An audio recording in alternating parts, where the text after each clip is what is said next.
নমস্কার বন্ধুরা, নবদিগন্ত চ্যানেলের পক্ষ থেকে আপনাদের সকলকে জানাই স্বাগতম।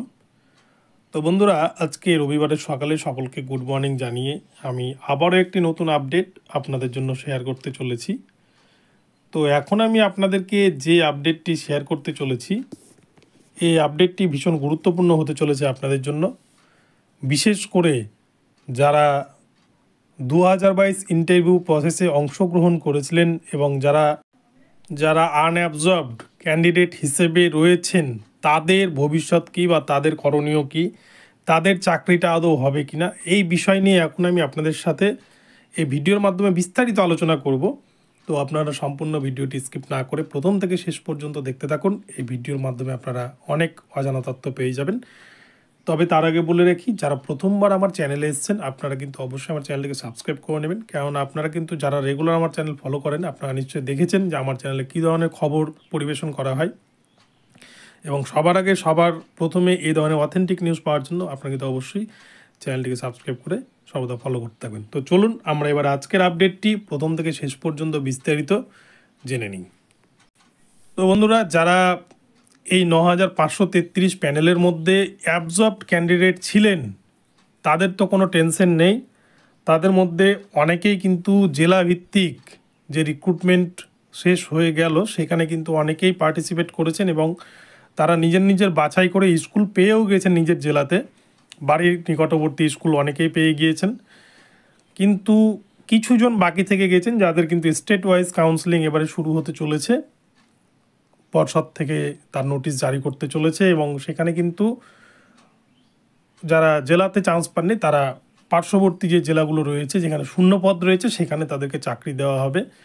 ফলে বাদ কেউ যাবেন না। 8,951 জন ক্যান্ডিডেট প্রত্যেকেই কিন্তু তারা অ্যাপয়েন্টমেন্ট লেটার পাবেন এবং স্কুলে তারা জয়েন করতে পারবেন। আপনারা শুধু 2-1 দিন অপেক্ষা করুন, আপনারাও এই কয়েকদিনের মধ্যেই কিন্তু স্কুলে চলে যাবেন। কিন্তু বিষয়টা হচ্ছে যে আনঅ্যাবজর্ব ক্যান্ডিডেট অর্থাৎ 9,533-এর প্যানেল তৈরি করেছে। 11,758 টোটাল ভ্যাকান্সি ছিল। তার মধ্যে প্রাথমিক শিক্ষা পর্ষদ 8,951 জনকে রেখেছে অ্যাবজর্ব ক্যান্ডিডেট হিসেবে, অর্থাৎ এদের চাকরি কিন্তু কনফার্ম। এবং এছাড়া 582 জন ক্যান্ডিডেটকে 5% অ্যাডিশনালের মধ্যে ফেলে টোটাল 9,533 এই হচ্ছে প্যানেল তৈরি করেছে প্রাথমিক শিক্ষা পর্ষদ থেকে। এবং পর্ষদের সভাপতি জানিয়ে দিয়েছেন বাকি সিটগুলোতে যোগ্য ক্যান্ডিডেট পাওয়া যায়নি, সেগুলো অন্যান্য মিডিয়ামের ছিল, অন্যান্য ক্যাটাগরির ছিল, তো সেই সিটগুলো কনভার্ট করতে পারেনি। এবং পর্ষদ সভাপতি আপনারা দেখেছেন নিশ্চয়ই, সুপ্রিম কোর্টের যে হলফনামা পেশ করেছে, যে সাবমিশন দিয়েছিল তারা 29 তারিখে, সেখানে কিন্তু 2,108 জনের কথা উল্লেখ করেছেন পর্ষদ এর তরফ থেকে। এই 2,108 জন ক্যান্ডিডেট এরা কিন্তু আনঅ্যাবজর্বড হিসেবে এখানে থাকছেন। তাহলে যারা চাকরি পেয়ে গেছেন বা পেয়ে যাচ্ছেন তারা হচ্ছে অ্যাবজর্ব, যারা এই মেধা তালিকায় স্থান পাননি তাদেরকে বলা হয়েছে আনঅ্যাবজর্বড। তো এই আনঅ্যাবজর্বডের ভবিষ্যৎটা কি? দেখুন বন্ধুরা, আপনারা সুপ্রিম কোর্টের হলফনামা যদি একটু ভালো করে ফলো করেন তাহলে কিন্তু বিষয়টা আপনাদের কাছে পরিষ্কার হয়ে যাবে। পর্ষদ সভাপতি সুপ্রিম কোর্টে জানিয়েছেন, পর্ষদের আইনজীবী, যে তারা এতজন ক্যান্ডিডেটকে অর্থাৎ 9,533-এর টোটাল প্যানেল লিস্ট তৈরি করে তারা সেই হিসেবে নিয়োগ প্রক্রিয়া শুরু করতে চাইছে। এবং টোটাল ডিএলএড ক্যান্ডিডেট, রেগুলার মোডে যারা ডিএলএড করেছেন, টোটাল ক্যান্ডিডেট ইন্টারভিউ দিয়েছিল 11,327 জন। তার মধ্যে 2,108 জন ক্যান্ডিডেট যারা এই মেধা তালিকায় জায়গা পাচ্ছেন না। এবং অপরপক্ষে কিন্তু পর্ষদ সভাপতি 2022 ডিএলএডের জন্য একটা ভ্যাকান্সি তারা নির্দিষ্ট পরিমাণে তুলে রেখেছে, এই কথা কিন্তু সুপ্রিম কোর্টে জানিয়েছে। এবং এই ভ্যাকান্সি তারা যদি বরাদ্দ করে বা নির্দিষ্ট করে না রাখতো 2022 ডিএলএডদের জন্য, তাহলে কিন্তু এই স্টে অর্ডার কোনো দিনই উঠতো না।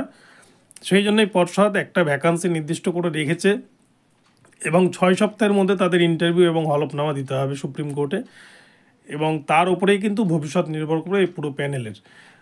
তো এই যে 2022 ডিএলএডের জন্য যে সিটটাকে রেখেছে, এই সিটে পর্ষদের তরফ থেকে জানানো হয়েছে সুপ্রিম কোর্টে যদি 20-22 ডিএলএডদের মধ্যে থেকে যোগ্য ক্যান্ডিডেট না পাওয়া যায় বা যতগুলো যোগ্য ক্যান্ডিডেট পাওয়া যাবে না, তাহলে কিন্তু সেই সিটটা তারা কনভার্ট করে দেবে আনঅ্যাবজর্বড ক্যান্ডিডেটদের মধ্যে। এ কথা কিন্তু সুপ্রিম কোর্টে তারা নিজেরাই উল্লেখ করেছে এবং হলফনামাতেও কিন্তু তারা জানিয়েছেন। তাই আমি বলবো, যারা আনঅ্যাবজর্বড ক্যান্ডিডেট রয়েছেন আপনাদের কিন্তু চিন্তার আপাতত কোনো কারণ নেই। প্রাথমিক শিক্ষা পর্ষদ এবারে যে উদ্যোগটা নিয়েছে, প্রত্যেক ডিএলএড ক্যান্ডিডেটই কিন্তু চাকরিটা পেয়ে যাবেন। আপনারা দেখেছেন যে 85% ডিএলএড ক্যান্ডিডেট তারা কিন্তু চাকরিতে জয়েনিং করে ফেলেছে প্রায় ইতিমধ্যেই। তো এই ক্ষেত্রে কিন্তু যারা আনঅ্যাবজর্ব রয়েছেন, মাত্র 2108 জন ক্যান্ডিডেট রয়েছেন সারা পশ্চিমবঙ্গ জুড়ে। এই 2108 জনের ভাগ্য কিন্তু খুব শীঘ্রই হয়তো খুলে যাবে।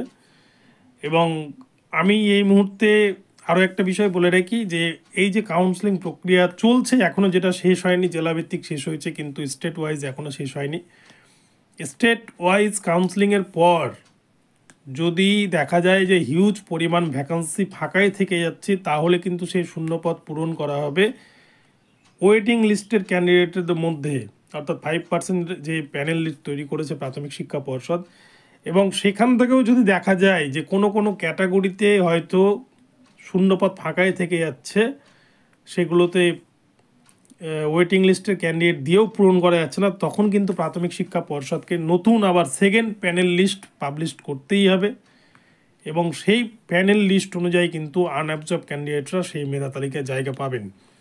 তাই আমি বলবো, সম্পূর্ণ নিয়োগ প্রক্রিয়ায় অর্থাৎ 20-22 নিয়োগ না হওয়া পর্যন্ত আনঅ্যাবজর্ব ক্যান্ডিডেটরা আপনারা কিন্তু কোনো দুশ্চিন্তা করবেন না। আপনাদের কিন্তু সুযোগ থাকছেই, আপনাদের কেউই বাদ যাবেন না আশা করি, আপনাদের সুযোগ থাকছে। এবং ভ্যাকান্সি যেহেতু তুলে রেখেছে 20-22 ডিএলএডদের জন্য, আপনারা কিন্তু 20-22 ডিএলএডদের মধ্যে থেকেও হয়তো কিছুজন যদি বাদ চলে যায়, হয়তো অনেকেরই কাগজপত্র যদি ঠিকঠাক না থাকে, তাহলে কিন্তু ভেরিফিকেশনে বাদ চলে যেতে পারে।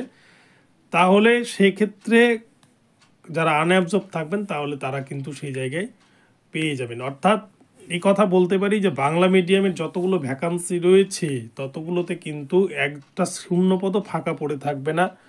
কেননা পর্ষদ সভাপতি গৌতম পাল আগের যে সমস্ত নিয়োগগুলো হয়েছে আপনারা দেখেছেন বা শুনেছেন, জানেন সবই, যে মানিক ভট্টাচার্যের আমলে 16,500 42,949 যে বিভিন্ন দুর্নীতির অভিযোগ সহ বিভিন্ন যে ঘোটালা কেস হয়েছে, সেই ধরনের সমস্ত দুর্নীতিকে চাপা দেওয়ার জন্যই কিন্তু এবারে প্যানেলটাকে অতি স্বচ্ছতার সাথে পাবলিশ করেছেন পর্ষদ সভাপতি গৌতম পাল।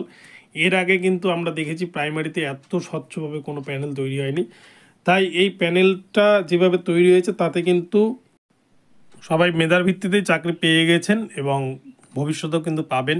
তো তাই আমি লাস্টে একটাই কথা বলবো, আনঅ্যাবজর্ব ক্যান্ডিডেট আপনারা দুশ্চিন্তা করবেন না, আপনারা শুধু 20-22 নিয়োগ হওয়া অবধি অপেক্ষা করুন এবং সুপ্রিম কোর্ট এই প্রসঙ্গে কী রায় দেয় দেখুন। আপনারা কিন্তু তারপরে হয়তো এখানে সুযোগ পেতে পারেন।